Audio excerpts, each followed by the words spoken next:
समस्ते हरिबोल हुलहुली निनादरे प्रकंपित कले किंतु गोटे रहीगला कथा जे भगवान सिना मंदिर रे अधिष्ठित हेले किंतु भगवान अनेक कथा अच्छी शांति कहती जेतेबेले भगवान बसिबे सिंहासन रे से स्वयं संपूर्ण नुहंती तांकर विधि विधान अच्छी यात्रा अच्छी जानी यात्रा रे भगवान बाहरती किंतु जगन्नाथ द्वादश यात्रा रे बाहरती नाही ता भितरे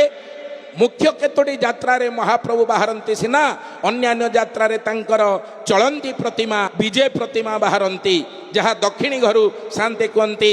मंत्र इत्यादि रे आवाहन होई आज्ञामाल नहीं से स्वयं यात्रा करती ताहा महाप्रभुंकर आनंद किंतु जेतेबेले थिरुनारायण स्वामी मंदिर रे प्रतिष्ठा होई गले तांकर जानी यात्रा करिबा पई चलंती विग्रह नथिले मन दुख कले कहले मु सिना रहिली।